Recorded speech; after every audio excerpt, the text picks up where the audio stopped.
The arrival of the plague in the mid-1300s radically changed medieval Germany. The peasants, who were the foundation of the social system, were decimated between the arrival of the plague and the start of the Reformation over 170 years later.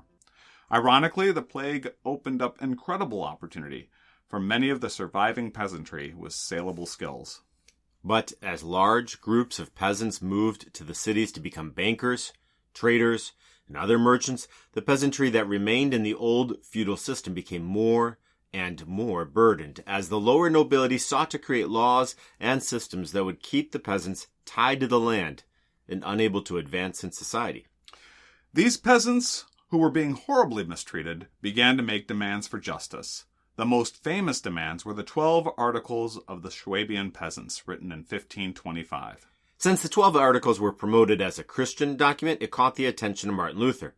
He was not impressed. I'm Evan Gertner. And I'm Mike Yeagley, and this is Grace on Tap. Grace on Tap is a podcast dedicated to a discussion on the history and the theology of the Lutheran Reformation, all over a nice cold beer.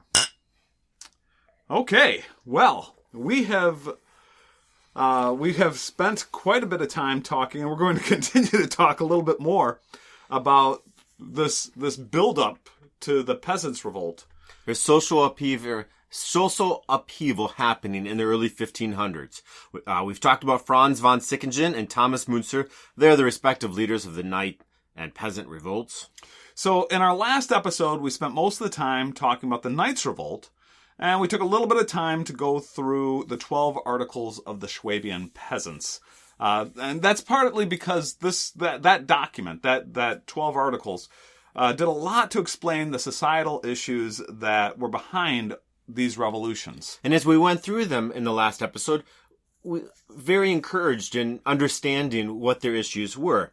So in this episode, we're going to kind of surprise ourselves by looking at how Martin Luther critiqued these 12 Articles to our 21st century democratic ears. Sounded very just peasantry, very ordinary, very common. Yeah. Not very special, but he understands as he evaluates them what happens if you confuse the language of the gospel with the language of the ordering of society.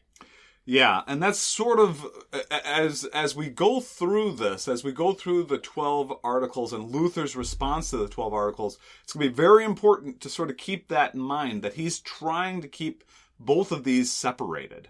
And sometimes this is considered the naivety of Martin Luther, not understanding the theological proposals that he has for the Christian freedom we have through the gospel, that we're no longer slaves to anyone. No one in this world can call us anything other than child of God, that this theological treatise that we hear about in the Christian freedom that we have, well, what does it look like as it starts to be influenced in society? That's the struggle. So, but before we dive into the 12 Articles, we're going to take a minute just to kind of review the Knights Revolt, since the Knight situation is impacting the abuse of the peasants and why the peasants are rising up. One last thing before we go into that yes. I would like to say is that, as I have dug into this and kind of learned more about the Peasants' Revolt and the position of the peasants and Luther's response and all of that, this particular part of Luther's life, and I think even as we go forward, we're going to see that Luther is talking to exactly the types of things we're dealing with today. This is really where the things Luther is dealing with in this messy world with all these different religious ideas that are all fighting, or trying to get some sort of primacy, and then have the societal implications and all these things coming together. These are still the issues we deal with today, and it's actually, as we go into this next phase of Luther's life, the next 30 years or so, we're going to be dealing with a lot. What Luther has to say is, whether we agree or not, he's still talking to exactly what we're dealing with today. Yeah, the interaction between justice, society, and the gospel, the role that the church has in shaping the local society, and in what way do the demands of the individual in society speak to how the community is organized. Yeah. We're going to see this. Now, as we do this, we're looking at Luther's response to the 12 Articles. The document we're looking at is titled Admonition to Peace, a reply to the 12 Articles of the Peasants in Swabia. Right. And so you wanted to get into the Knights Revolt? Let's take a minute and go through the Knights Revolt. Kind of remind ourselves where we came from. So the Knights Revolt, you sort of have to go back in time to about, really, it's like 100 years before Luther. In the 1400s. In the 1400s, Feudal system is breaking down. Feudal system, that relationship between the lord and the peasant revolved around three things. One, the lord, who owned the land. The second one was the vassal, who was given possession of the land by the lord. Now, the vassal could be like a knight, or somebody else, a baron, but you had the lord, who was the high, and then that vassal, let's say it's a knight or a baron or whoever, he would be the lord for the people below him. It was sort of like this. It's a pyramid scheme. Yeah, it's a pyramid. Exactly. Now, the vassal would promise to fight for the lord if needed. And so kind of the trade-off is the vassal gets the land, but if the lord ever needs an army, he can call upon the vassal to bring it up. Right. And then the vassal, like the higher level vassals, like the barons and so forth. The privy council and that sort of thing. They're like counselors. They're like advisors to the lord and so forth. So lord to vassal to the fief, which was the land itself. And then the people who worked on the land, they didn't own the land. They worked on the land in service to the lord. Yeah, that's the peasantry. The peasants. Now, in all of this exchange is also the Catholic Church that would own huge pieces of land, and there were bishops and cardinals that would act both in their leadership of the church, but also in their leadership as lords of the land. So they were political entities, they were and religious entities. These cardinals and bishops and so forth. It was that same pyramid scheme that we were talking about with the lords and so forth was going on with the Catholic Church. And the reason I think of it as a pyramid scheme is the man at the top succeeds because of the people at the bottom. And as the people at the bottom from the Black Plague get killed off by huge numbers, the burden to be able to hold up the guy on the top is now dependent on fewer and fewer people at the bottom. Now, what that ended up doing as the Black Plague came into Europe in about 1347. Okay. 12 trading ships docked in the Sicilian port of Messina and brought the plague to Europe. So 1347, and give you an idea, 1347 was the first time the plague hit Europe, and it kept coming in waves until like the mid 1700s. So there was roughly 400 years or early 1700s of this waves of death, and it was just wiping out huge numbers of the peasants.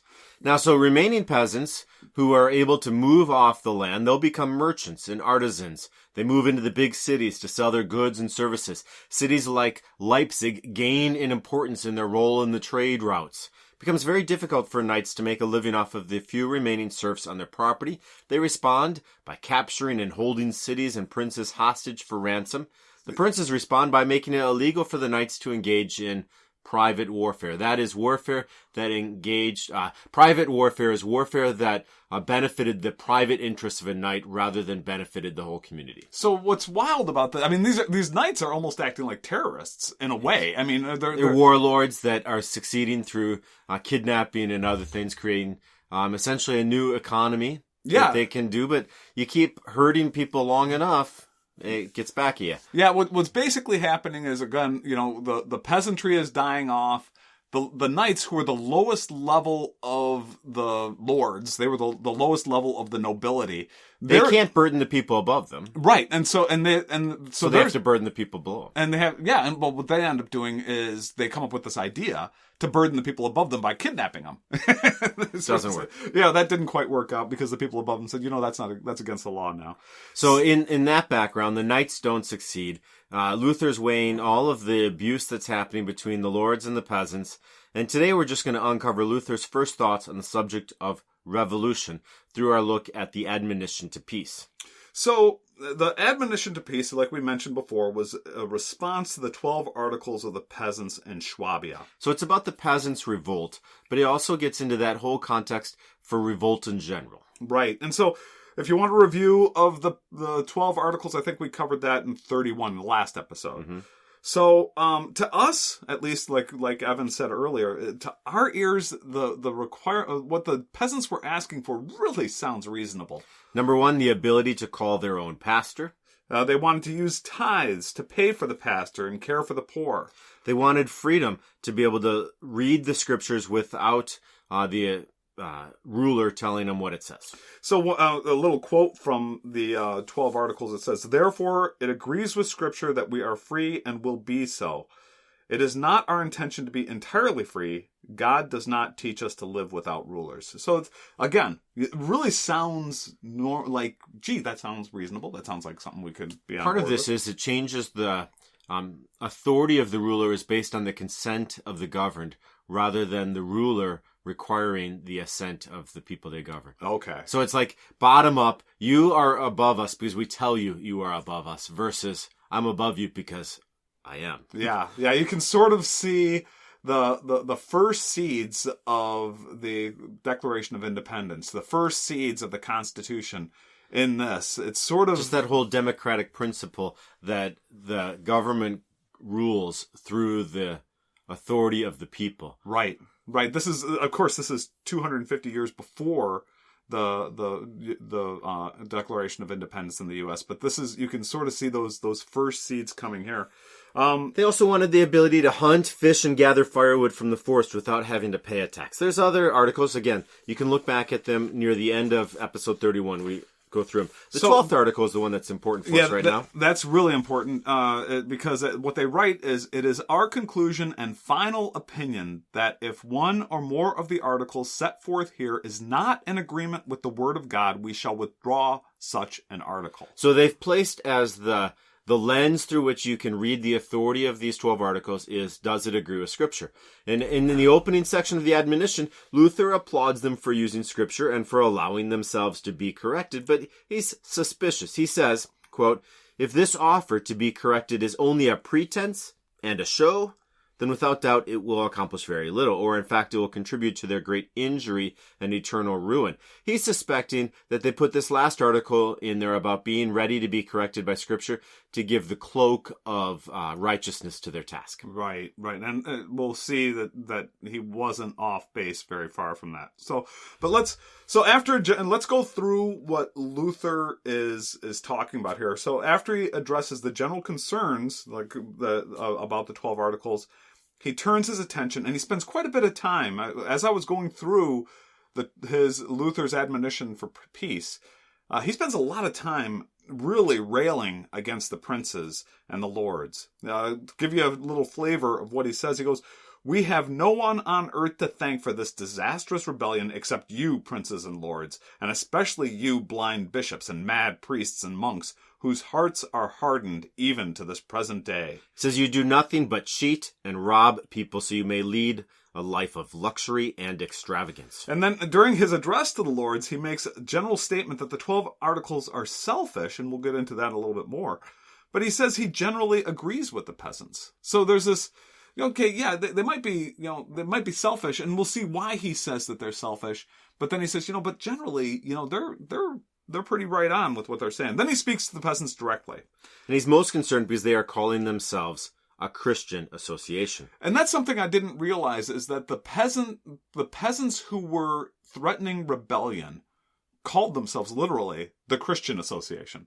And so they sort of, line themselves up as, oh, we're the real Christians here. That way, if you agree with them, you're holy and righteous. And if you disagree with them, you must be a heathen and destroyed. They really create the division between either you're with us or you're an enemy. Yeah. And this then, for Luther, is running the risk of judgment by calling themselves Christians.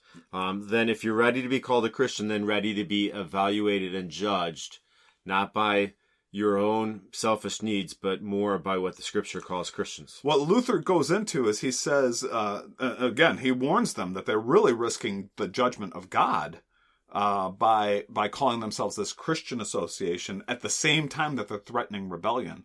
Yeah, because he says, and he backs himself up with, "Do not take the name of your Lord in vain." To use the name of the Lord to prop up your position, but underneath your position has nothing to do with God. Right. So he says, God himself may destroy the rebellion and to guard the sanctity of his name is one. For those who are going to misuse his name, God is going to punish them for misusing his name so that his name alone will be kept holy.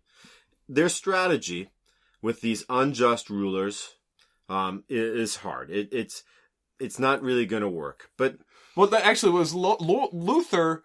Luther is claiming that their strategy is a poor strategy even by the low bar. There's like 2 bars that he sets up in this thing. And he says the low bar, there's the high bar of the gospel. The high bar of God's word and God's way of doing things. That's the high bar. He says, and there's the low bar of natural reason. The low bar of, hey, well, what makes sense? What's logical? And he says... So they don't work on either level. He says they don't even reach that low bar of just natural reason. And the reason is, natural reason speaks to how dangerous rebellion is. Yeah. The fact that the rulers are wicked and unjust does not excuse disorder and rebellion, for the punishing of wickedness is not the responsibility of everyone, but of the worldly rulers who bear the sword. And so he's looking at it from the lens of vocation, and he's saying to the peasants, it's not your vocation to overthrow wickedness. Right. He also goes on, he says, Luther says, you're making yourselves your own judges and avenging yourselves. And that mention of the rulers who bear the sword, cities in Germany that had the authority to execute judgment against those who had done wrong, literally had a sword from the emperor that would give them the authority in their local community to punish the wrongdoer. So when he's referring to the sword, he's not just making metaphorical reference to Romans 13. You could go to any city hall in Germany and you would find the sword, a literal sword that demonstrated that this city hall had the authority to punish the wrongdoer. Really? And so he's saying to the peasants, you don't have the sword. You don't have the sword. It's there in City Hall. And so the sword, that's a literal sword. Yeah, you can go to Wittenberg and see their sword. Was it ever used? It looked more like a saber. It didn't look like an executioner's sword. Yeah. It was more, I suppose in that way, it was a demonstration that this local community. So, but it was literally, it was a visual sword, a real sword you could touch. And so who has the sword? Well, he has the sword. Yeah. Okay. Not the peasants. So Luther goes on and he says, if your enterprise was right, then any man might become judge over another. So basically might makes right. He's arguing, he says, once you go down the road of rebellion, now you're in the realm of might makes right. You're in the realm of power rather than service. Yeah. You're no longer seeking to serve others in your community by helping their situation. You're working towards gaining your own power. Yeah, he goes on to say, then authority, government, law, and order would disappear from the world. There would be nothing but murder and bloodshed. So this is the first... So that's the low bar evaluation. Does this work under natural law and reason? And he's saying, no. Rebellion doesn't work, period. Just take that off the table. And then he goes on, and Luther points out that they've caused themselves far more problems because they chose to call themselves a Christian association. So once they call themselves Christian, now they don't need to only measure up to the low bar, but to the higher bar of Christ's teaching. Right, and so he goes, and this is, he really does, and I actually included a couple of rather long quotes from Luther, but this is, he goes, listen then, dear Christians, to your Christian law. Your supreme Lord Christ, whose name you bear, says in Matthew 6, do not resist one who is evil. If anyone forces you to go 1 mile, go with him 2 miles. If anyone wants your coat, let him have your cloak too. If anyone strikes you on the cheek, offer him the other 2. Do you hear this, O Christian association? How does your program stand in light of this law? And then he says, I'll give you some illustrations of Christian law. Look at St. Peter in the garden. He wanted to defend Christ with the sword and cut off Malchus's ear. Malchus's ear. Tell me, did not Peter have the great right on his side? Was it not an intolerable injustice that they were going to take from Christ not only his property, but his life? You have not yet suffered such a wrong, dear friends. But see what Christ does and teaches in this case? However great the injury was, he nevertheless stopped St. Peter, bade him to put away his sword, and would not allow him to avenge or prevent this injustice. In addition, he passed a sentence of death upon him, as though upon a murder, and said, he who takes the sword will perish by the sword.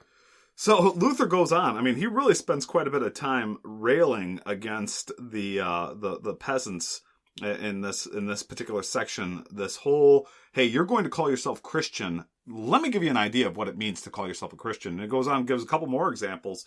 It says, this is not my intention to justify or defend the rulers in the intolerable justices which you suffer them. They are unjust and commit heinous wrongs against you. That I admit. If, however, neither side accepts instruction and you start to fight with each other, may God prevent it. I hope neither side will be called a Christian. And then, so he asked them to call themselves to something that's non-Christian. He says, but keep the name of Christian, I must. Consider you as enemies who want to do more to suppress my gospel than anything the Pope and Emperor have done to suppress it. His concern is if you're going to call yourself a Christian and have people think this is what Christian behavior is, then you've done injury to the gospel. So this is all part of the introduction. And near the end of the introduction, Luther makes what at least I think is a critical point. He says, your declaration that you teach and live according to the gospel is not true.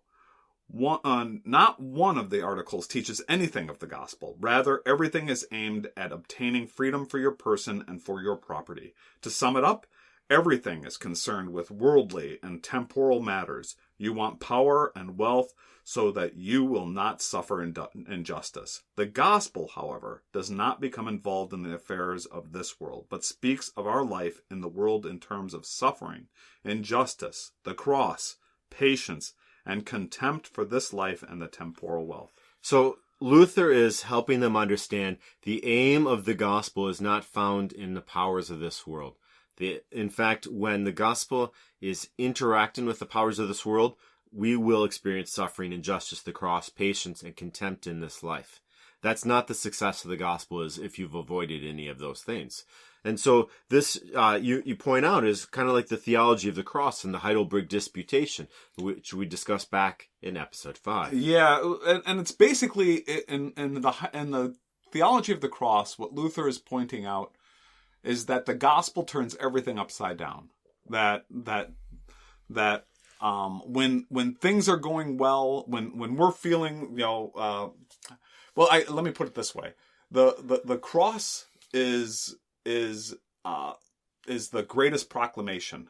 Christ's death on the cross is the greatest proclamation of God at work in this world. And it's an act of injustice according to the measures of this world. It's an act of injustice. It's suffering. It's pain. It's all these things and so when God is at work in this world, things tend to look opposite of what we expect. And that's my interpretation of the theology of the cross, is that when things that the gospel at work in this world tends to be the opposite of what we expect.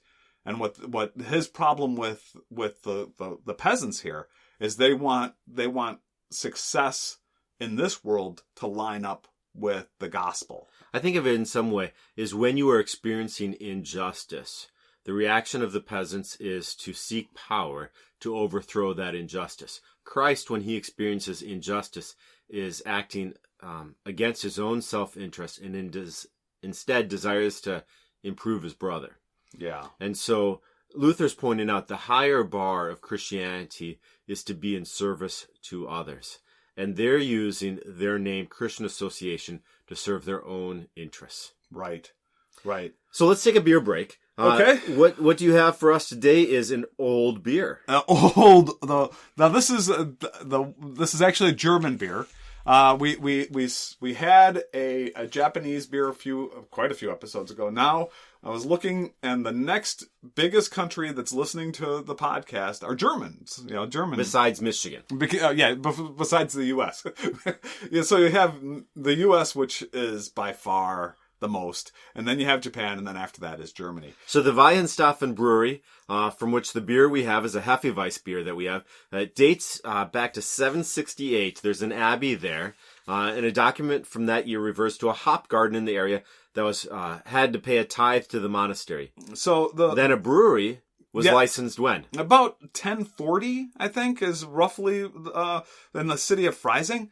Now, that's down by Bavaria, and that's actually, I think that was the Bishop Freising was his name. Anyway, so you have the Freising the city of Freising authorized this brewery that was at the monastery in about 1040, and they've been continuously making beer ever since then. Now, what's interesting about these guys is they now are like one of they're doing like cutting edge beer brewing, and that's sort of, they're affiliated with the local university, and they got cutting edge beer brewing equipment there, and now they're really, so they're not only the oldest, but they're also right there at the cutting edge. So the Technical University of Munich uses a state-of-the-art production facility at the Weihenstephaner Brewery to develop new ways to brew beer. Yeah. Now, the brewery produces a range of pale lagers and wheat beers, including the Weihenstephaner Weiss beer, which we have today. It's a 5.4% alcohol by volume Weiss beer.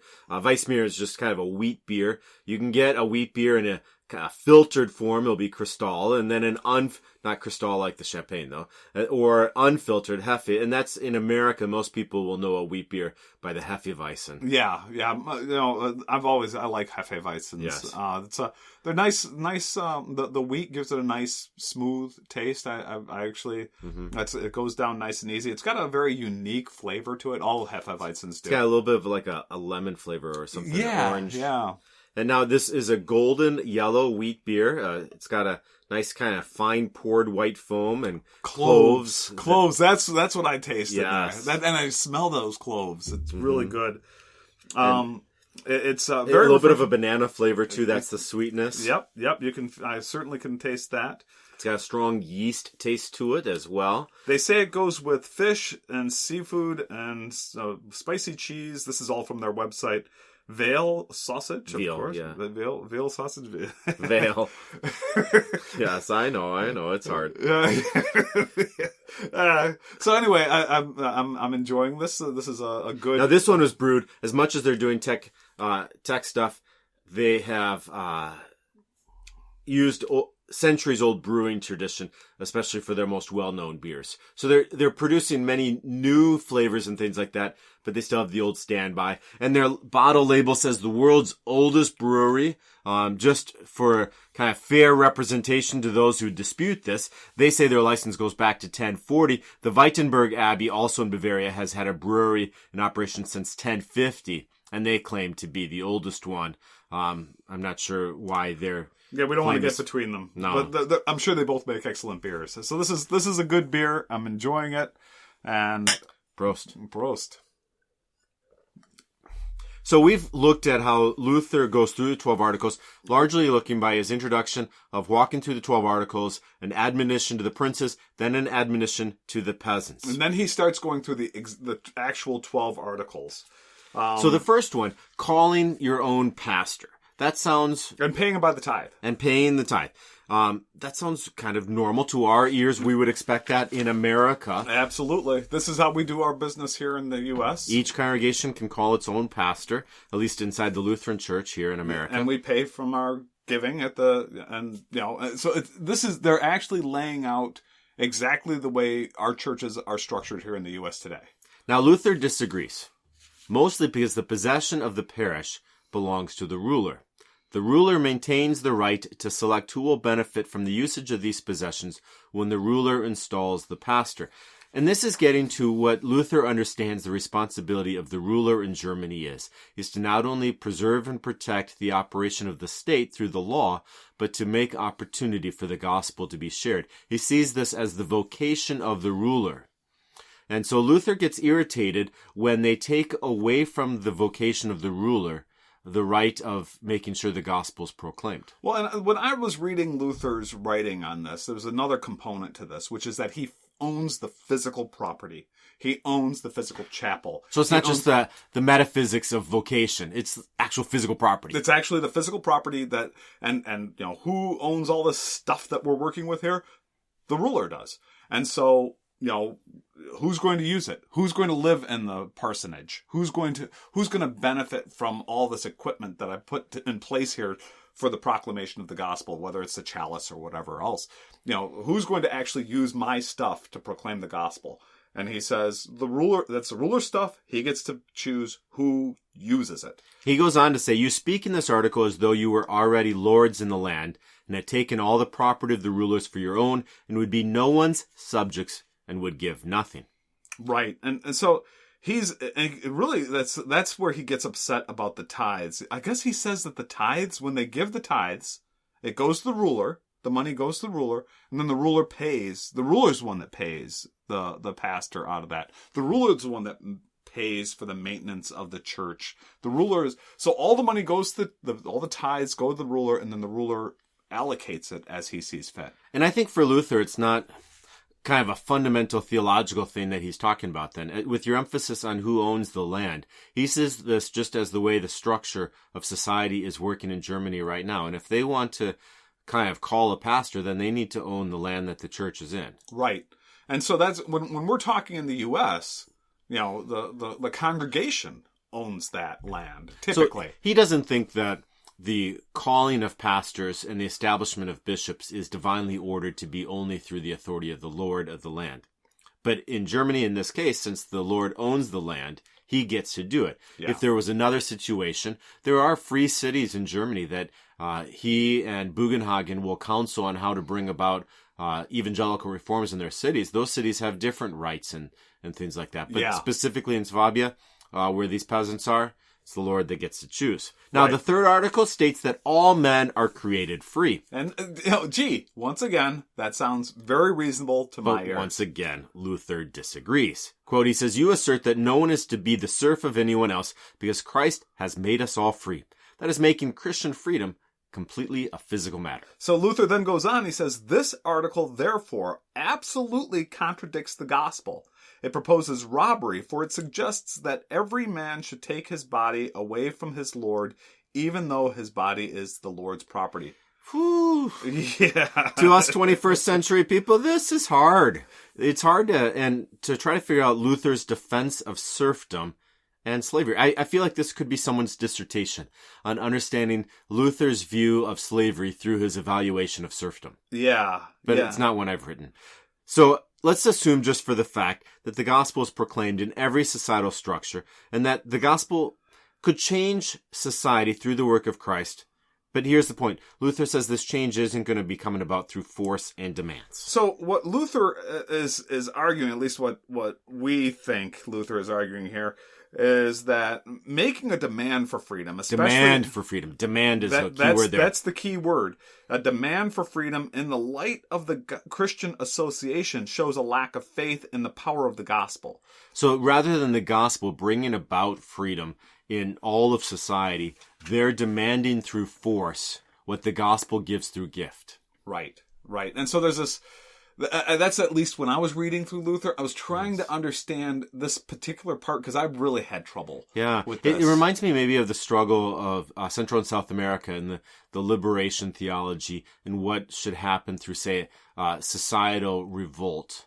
And can you use the language of the church to demand liberation of the people through force? And saying, this gun I'm firing, I'm doing so to bring about the freedom that the gospel says we have. Yeah. Is there room in Luther's theology to use the gun to bring about freedom and to do so in such a way you're saying, I'm doing the work of the gospel? I think Luther's making the point that nowhere can the gospel be used to, by force and power, bring about action. Right. And that's that's what I walked away with after there reading can be this. freedom in land. There can be freedom from serfs, but don't do so by saying you're doing the work of the gospel. Yeah, don't rebel. Using, and this is something he goes into, is, using force, using physical force, killing. Because that's really what we're talking about here. The peasants, and as this story continues, you're going to see there's going to be, these peasants are going to be killing people. This killing people for the sake, and calling it for the sake of the gospel, is Luther has real problems with that. So Luther's going to bundle the rest of the articles together about usage of land for hunting and fishing, saying these just need to be resolved by lawyers. And then he's going to finish up this section with a reference to Thomas Müntzer by essentially saying he knows who the puppet master is behind their document. And what he says is, "I know well the false prophets who are among you. Do not listen to them. They are surely deceiving you." Now, the final section of Admonition of Peace that Luther writes has word to both sides. To the lords, he says, "It is an established fact that you rule tyrannically and with rage, prohibit preaching of the gospel, cheat and oppress the poor. You have no reason to be confident or to hope that you will perish in any other way than your kind have always perished." And to the peasants, He says, "You are certainly under the wrath of God, because you are doing wrong by judging your own case and avenging yourselves, and are bearing the name of Christian unworthily. In short, God hates both tyrants and rebels. Therefore, he sets them against each other, so that both parties perish shamefully, and his wrath and judgment upon the godless are fulfilled." So Luther establishes a way out, a way through this struggle, and two solutions to these injuries. The first injury, he says, is neither side fights with a good conscience. Well, these are actually the two injuries. Oh, okay. There are two injuries, and then then says the solution comes after. Yeah. That's right. So the first injury is neither side fights with a good conscience, but both fight to uphold injustice. It must follow in the first place that those who are slain are lost eternally, body and soul, as men who die in their sins without penitence and without grace under the wrath of God. What's the second injury, Mike? The second injury is that Germany will be laid waste, and if this bloodshed once starts, it will not stop until everything is destroyed. It is easy to start a fight, but we cannot stop the fighting whenever we want to. What have all these innocent women, children, and old people, whom you fools are drawing with you into such danger, ever done to you? So this is where this rebellion is pulling in. It's taking over whole areas, and there are many people, women, children, and elderly, who really want nothing to do with any of this. But their lives are being upended. They're the ones, and they also end up, they're suffering mightily under this. It's interesting that he mentions that Germany will be laid waste. At this time, each lord is going to think of his own little land, and whether you've got Saxony or the Palatinate or Hesse or any of these places, this concept that there is a Germany, that there is a land that holds all of these people in common that's being injured, is really Luther calling to a greater nobility than just a noble self-interest or a peasant's own little needs. He's calling to something a little bit more noble, the notion of a land that's bigger than just your front door. Yeah, sort of laying that vision for what comes about in the 1800s and the 1870s, when Germany does finally become a united kingdom. Now, the solution. This is what I was trying to get at earlier before I forgot about the injury. So, the solution, Luther understands that the only solution is in the hands of the lords. He says, "I therefore sincerely advise you to choose certain counts and lords from among the nobility and certain councilmen from the cities, and ask them to arbitrate and settle this dispute amicably." He really hopes that there's some neutral noble that can speak wisdom. And there are, but they don't speak up. Well, they aren't given that They're authority. never asked. They're not given the authority from the lords, and the peasants really are in the busy killing people. And the second solution, he says, is the peasants should stand down and the lords should select the arbitrator. And so that seems like, that seems like a reasonable, let's go to negotiation, let's talk this through, but that just never happens. So neither side takes Luther's advice. The peasants never put down their weapons, and the lords never selected arbiters. So Luther's admonition is really making us question this role of social justice in Christian churches. And there can be some sympathy, I think, to any time the church is helping those who are oppressed. Yeah, I know I have often... This is actually, I grew up in the Catholic Church, and especially so like Dorothy Day and... In the 70s, the social justice thing was a big deal in the Catholic Church when I was growing up. And so I was well-versed in Catholic social justice. And is it Dorothy Day? Is that who I'm thinking? I don't know. I have that name wrong, maybe. But and I've always been sort of sympathetic to that. But this is a whole new way of looking at the role of. It's got me thinking about that. It's got me thinking about the part of this is, I think, Luther's view of the two kingdoms and how the kingdom of the law will sort itself out, and the kingdom of gospel is here to bring about Christian freedom, and that when you use the gospel to try to bring order to the law, then the gospel itself becomes now defined by the law. And so his concern is not that justice doesn't matter, but that justice will be found through the working of the law. Okay. And that's why he's calling upon kind of the systems and structures in Germany that are already in place. Let's call on a noble and that sort of thing. And today, as you think about how churches go about works of mercy and compassion ministry and seek justice and political lobbying and things like that, there's always this question of how engaged does the church become in those events to the point where the gospel is left behind. Luther points out that none of these 12 articles, though they call themselves a Christian association, have anything to say about the advancing of the gospel, the good news of Jesus Christ for the forgiveness of sins, the rescue from sin, death, and the devil. They are all political demands. Yeah. And that's something that, like I said, I grew up in this, steeped in the whole concept. And I was always a little, I was comfortable with it, but I was uncomfortable with it. It was always seemed like one of these things that I was a little, just a little ambivalent about it. And now I'm sort of, it's actually looking at this and actually reading through Luther's response to the Swabian Peasants, it's introduced a new perspective that I never considered before. One way to put it into a modern context is to say Selma, Alabama, or Birmingham in the civil rights era, 1960s, and you've got people traveling in, all sorts of people traveling in for protests, and you've got churches that are welcoming the protesters. And there were these questions of Lutheran churches, especially in my own church family history, not like my family, but just as a Lutheran, questions of some Lutheran churches kept their doors closed to housing protesters. And there were some churches that opened their doors so that those from the north had a place to rest and find sleep as they were helping with voter registration and things like that. Okay. And the question is, in a church, how much do you engage in, say, this process to bring about an end to injustice? And how much does your engagement start to mute or silence or eliminate your ability to preach the gospel? Or how much is it where your silence, your closing the doors, prevents an opportunity to share the gospel? For me, it's that question of in what way does a church interact with the community it's around? I believe that the church should make a difference to the community it's in. But it's always that, I suppose, sticky question of when does the church become so engaged in the societal change that it forgets about the spiritual change it's bringing?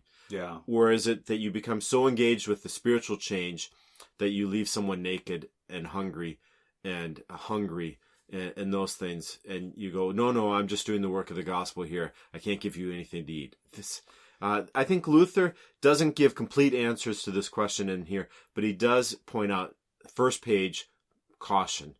Before you get into the rest of the book of what the church should be doing in society, make sure that your gospel is the gospel. Yeah, and don't lose the gospel to this concept of justice. It's the justice doesn't overcome the gospel is sort of what I see Luther trying to get to here. Well, so here we end our episode. In the next episode, we're going to be talking about the story of Thomas Müntzer, how he became the leader of the peasants in the revolution, and we'll have a better understanding how his Prague Manifesto theology functions in a real world. So thanks to Josh, and thanks to St. Paul Lutheran Church in Hamburg, Michigan. And then recognition of the source material. We got James Kittleson, Luther the Reformer, Christina Weingenen, The Black Death, How It Affected Feudalism. We have Luther's Works, Volume 46. So if you want to read the Admonition of Peace, you can go right to Volume 46. Yep. And then, of course, Wikipedia was always helpful. Kind of nice for that, just basic laying of a background sort of thing. Yep. You can contact us at graceontap.podcast@gmail.com. That's an email address where you can bring corrections to anything we've said, which you think may be mistaken, or anything where you want to encourage us. You can also catch us on our website, graceontap-podcast.com. Catch us on Facebook at Grace on Tap Podcast. Appreciate any reviews you can post on iTunes. Even if you listen to this podcast on a different venue besides iTunes, if you do listen to it, could you go to iTunes and give us a good rating? And that helps us show up in more trending and makes it easier for people to discover our podcast. Yeah, iTunes is the 500-pound gorilla when it comes to podcasts. So, cheers. Prost.